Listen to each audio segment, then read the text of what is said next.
ఇప్పటివరకు మీరు బుమ్రా, షమీ, సిరాజ్ గురించే విని ఉంటారు. కానీ ఇప్పుడు టీమిండియా వైపు మరో పేస్ గన్ దూసుకొస్తోంది. అతని పేరు దీపేష్ దేవేంద్రన్. కేవలం 17 వయసులోనే ఖండాంతర టోర్నీలో చెలరేగిపోయిన ఈ కుర్రాడు ఇప్పుడే కాదు, భవిష్యత్తులో టీమిండియాకి కీలక ఆయుధంగా మారే అవకాశముంది. ఈ వీడియోలో దీపేష్ ఎవరు, ఎలా వెలుగులోకి వచ్చాడు, ఎందుకు ఇతనిపై అంత హైప్ ఉంది అన్నీ తెలుసుకుందాం. దీపేష్ దేవేంద్రన్ తమిళనాడుకు చెందిన యువ fast bowler. Right arm fast. ప్రస్తుతానికి గంటకు సుమారు 140 కిలోమీటర్ల వేగంతో బౌలింగ్ చేస్తున్నాడు. ఇతను మొదటిగా స్పాట్లైట్లోకి వచ్చింది అండర్-19 ఆసియా కప్ ద్వారానే. ఆసియా కప్లో దీపేష్ ప్రదర్శన అసాధారణం. మొత్తం 5 మ్యాచులు, తీసిన వికెట్లు 14. ఎకానమీ 4.77 మాత్రమే. మలేషియాపై ఒక మ్యాచ్లో 5 వికెట్లు. ప్రతి మ్యాచ్లో వికెట్లు తీస్తూ టీమిండియా ఫైనల్ చేరడంలో కీలక పాత్ర పోషించాడు. దీపేష్ ప్రత్యేకతేంటి?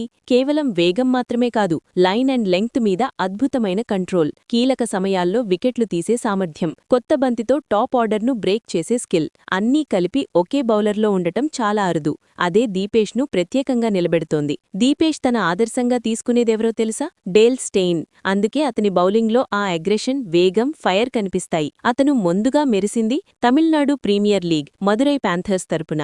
ఆ ప్రదర్శన వల్లే అతనికి ఆసియా కప్ అండర్-19 జట్టులో చోటు దక్కింది. క్రికెట్ నిపుణుల మాటల్లో చెప్పాలంటే సరైన ట్రైనింగ్ ఇస్తే ఇంకా ఎక్కువ పేస్ తెచ్చుకోగలడు. ఫిట్నెస్ మీద దృష్టి పెడితే త్వరలోనే టీమిండియా తలుపులు తట్టే అవకాశముంది. 17 ఏళ్లకే ఈ స్థాయి అంటే ఇంకా ముందుంది అసలు గేమ్. దీపేష్ దేవేంద్రన్ అనేది కేవలం ఒక యువ బౌలర్ కాదు, భారత క్రికెట్ భవిష్యత్తుకు ఒక ఆశాకిరణం. మీరేమనుకుంటున్నారు? దీపేష్ టీమిండియాకి ఎంపికవుతాడా? మనకి కొత్త స్టెయిన్ దొరికినట్టేనా? మీ అభిప్రాయాన్ని కామెంట్స్లో చెప్పండి. వీడియో నచ్చితే లైక్ చేయండి, షేర్ చేయండి. ఇంకా ఇలాంటి అప్డేట్స్ కోసం ఛానల్ సబ్స్క్రైబ్ చేయండి. Thank you for watching.